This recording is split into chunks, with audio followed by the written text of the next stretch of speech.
Hello. So after you're done with editing your picture in Lightroom, this is the last step you're going to take.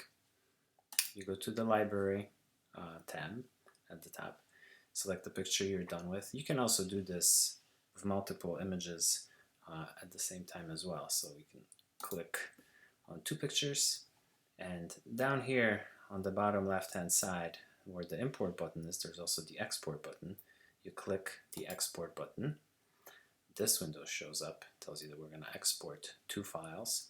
We are going to pick a destination for them to go to, and we're going to do this by clicking choose. This shows up. We're going to pick desktop, and we're going to pick new folder, and we're going to call them uploads. Create that folder, choose down below. That is now users Jeremy desktop uploads, and it's export to specific folder. Not gonna rename it, although you could do that here. The most important part to worry about is this right here.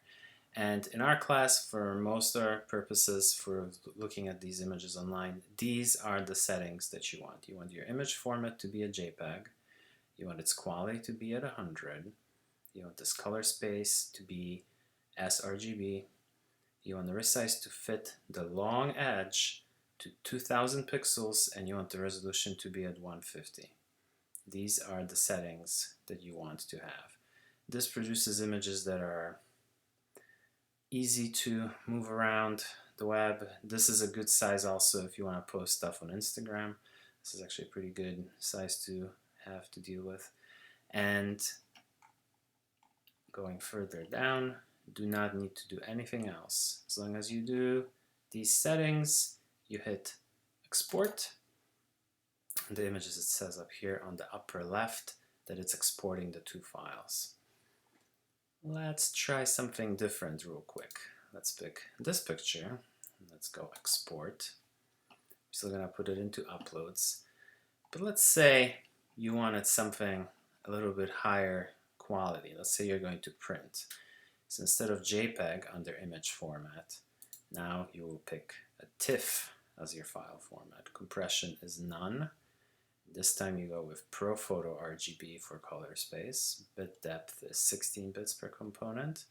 You no longer resize to fit. You unclick this, and everything else stays. Oh, you leave it alone. You don't have to check it. This is default will get you to these settings. So it's a TIFF, ProPhoto RGB, no compression, 16 bits per component. You do not resize it to fit anymore.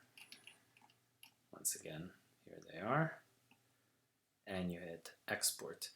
And you could also change the folder and call this folder to print so you can find it easier later on, because although the files will have a different at the end, ones will be called JPEGs, the others will be called TIFFs. That's how you can tell them apart as well. And you just hit export. Again, up here, Lightroom tells you that the file is being exported.